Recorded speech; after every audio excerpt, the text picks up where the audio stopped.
one semester. So the student SAIN report. So this tells us that Chad is an early childhood education AAS degree. All right, AAS is an applied associate of science. AS is an associate of science. AA is an associate of arts. Whenever you see an education major, you just double check with them and make sure that they're talking to the education department. Much like nursing, they like to advise their own students. So sometimes you just want to double check and say, hey, have you touched base with Darlene Hockman, who is the department chair that oversees your area? Because she likes to make sure that you're taking your classes. Because there's some sequencing with those. Anytime you see anything other than lags, I always say, have you talked to the department? And again, some have, some haven't. So student SAIN will give us exactly what Chad will need in this program. If Chad said to me, well, I'm thinking about switching and I want to try liberal arts general studies, you click what if, and you can pretend to be in another major. All right? So we're going to what if Chad into liberal arts general studies, since that's what most of us have to work with when we see students. You always go into the semester you're going into so you can see how current classes will work. So after November 7th, if a student is registered, you're going to want to put Spring 13 in there, because then you'll see how the Spring 13 classes are going to impact the SAIN report, right? That's only in the what if, though, right? Yeah. No, that's in both. In both. So there's liberal arts general studies.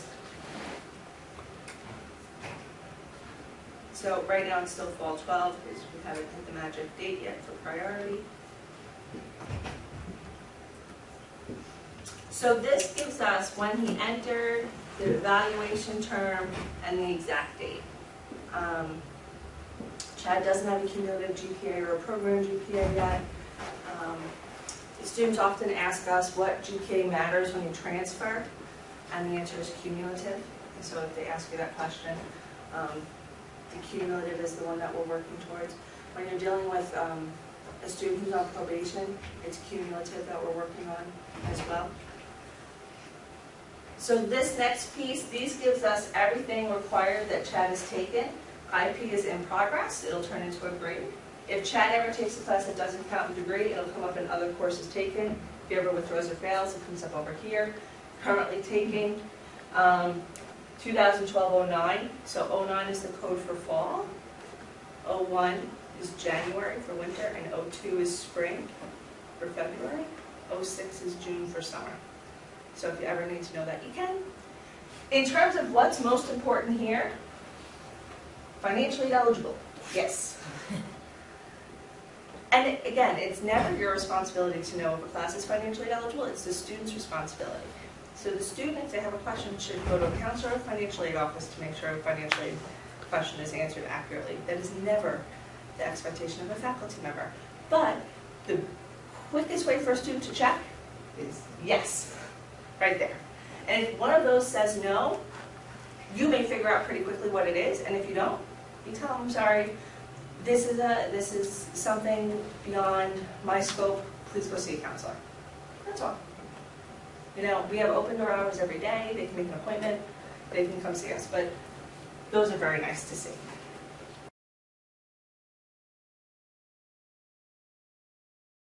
They're like, I'm in developmental.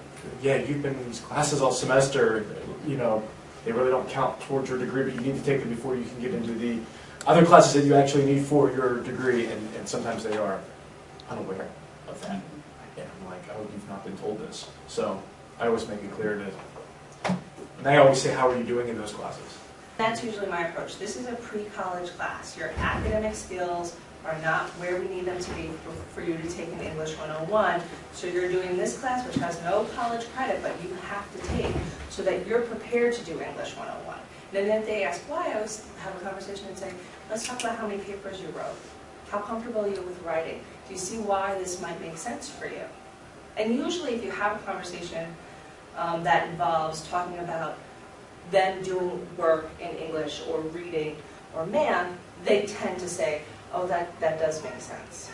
That does make sense. They're usually, in my experience, most upset about reading. And the conversation is, it's not that we don't think you can read, it's the speed with which you're comprehending what you're reading. You're going to be given college-level textbooks that have a tremendous amount of reading assignments. We don't want you spending 15 hours a week just trying to read your study textbook. We want you to be prepared to do those things. And let's talk about the last textbook you read. Have you ever read a textbook? And so when the answers are no, you can say, well, then you understand why we want you to have these classes, because we want you to be successful.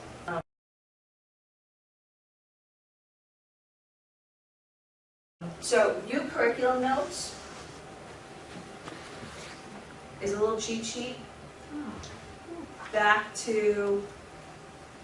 Real quick note, Oh, sure. on the communication, they have a choice of 101 or 105. They always stay away from 105 because it's public speaking, and that means they'll have to get up there about 4 or 5 times throughout the semester to deliver a speech. Now, 101, from what I understand, typically does transfer to nearly all the SUNY schools, but if they want to transfer to an outside SUNY school, chances are they will not take the 101. And I would recommend that you tell that student to take the 105. Oh, really? Yes. If it was up for to me, I would have every student take 105. Period. Now, in 101, do they give speeches? They as do, well? but it's abbreviated. It's a section of the class. So I see. they have to give 2 speeches as Okay. opposed to 4 or 5 in public speaking. Okay. Sometimes more depending on the faculty member. Exactly. Yeah, And approach. right. Okay.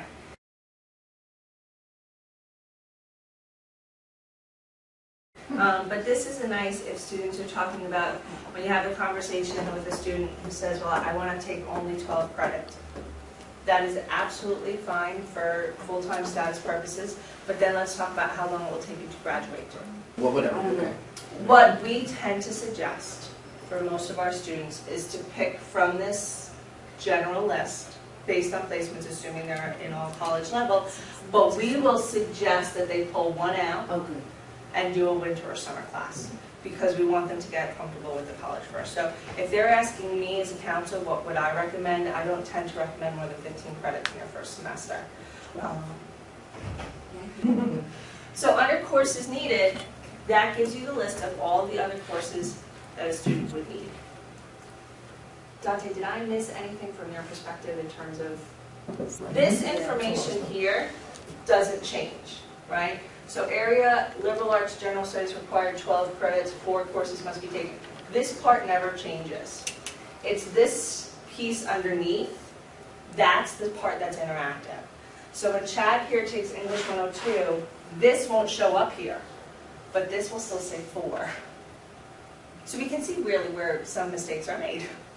So it's these pieces that are interactive. So when Chad takes his communications class, this will disappear. Right. And once he takes all 4, then this whole area requirement disappears. Oh, I see. Yeah, that's it. That is, you see where, Wait, so 102, he has to take 102? well, 101 is up there. Oh, I he's- scroll down. He's taking, He's taking. that's in his, Yeah, so in his, he's taking 10. right, Then he'll have to He take still 101. needs 101. right. Then he'll Okay, be I taking didn't realize 102. that freshman composition was.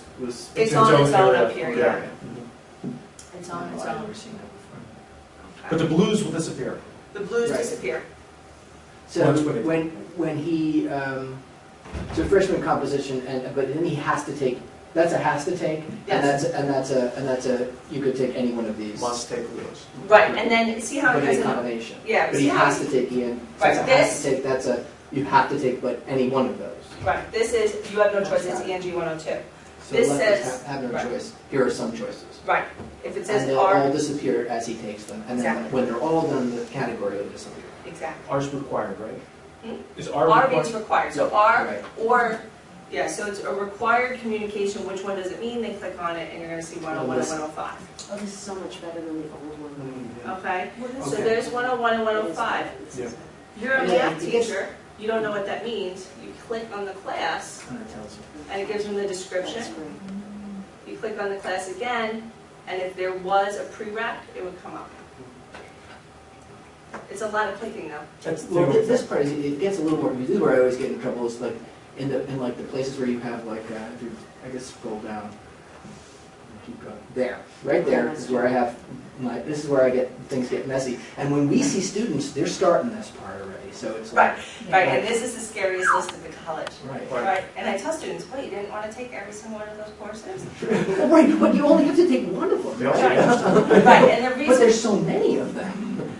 right, and it's confusing just because of the way it was built in Banner, because in my mind, the way that this would be R-A-N-T, R-G-E-O, right? Right. But we just list them specifically, and that has nothing to do with other than how we built this system and how they put this in there. So yes, this is confusing, but it's Does only everybody one. take cultural anthropology? Because it's the at the first top. on the list. Yes, I bet, I bet. Yeah. yeah. Now, what's fantastic about this There's a professor. is some of these really and truly, I've never in my time here seen Introduction to Archaeology offered, right? Anthropology of Religion. So when you're talking I to, think she's in the East Campus, is there one of these maybe? Native Americans has 101 as a prereq. so you can't even take it. Right.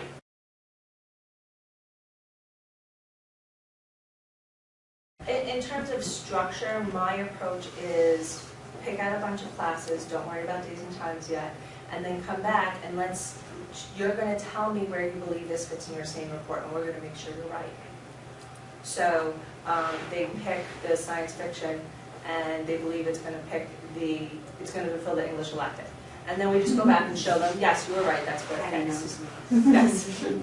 So we pick, I tell them pick their classes, then we double check, and I want to make sure that what they're thinking is what I'm seeing, okay? And then I'll sign off on those classes if it's somebody that needs a signature, and then they go bill days and times completely on their own. So just one of the other attribute fun things about Banner is if you look here, 2 courses from social sciences.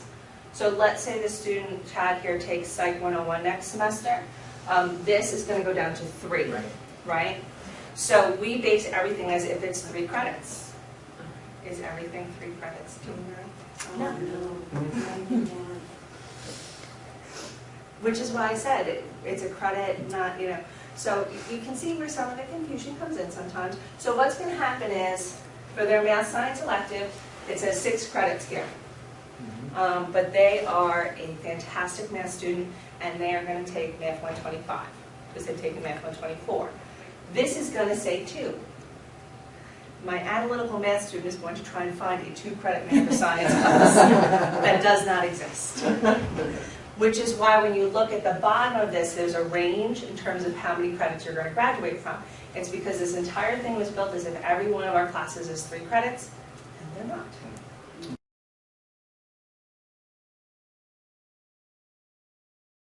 Our last piece here, and then we'll wrap up with this, is the faculty advising webpage. The faculty advising handbook, I would never print it, it's 200+ pages, but look at it and then print the pages you need. The phone number pages, just print those. Everything else is stuff we just went over, and you don't need it. I wouldn't worry about the student gen ed stuff. It's the student's responsibility to know this. The Disability Services Handbook is useful if you get the student and you don't know what the sheet means. It's nice to have that as a resource. The other piece is what you talked about, was the developmental courses and guidelines for placement, if you ever wanted to look. But again, you're not going to see first semester students, so this stuff really doesn't apply. These things we just went over, and really they're there so you realize that students see this. Students have all of this as well inside their student portal. So they have a how to read the SAIN report video. They have a PowerPoint slide on interpreting the SAIN report. They have a how to check class availability and register.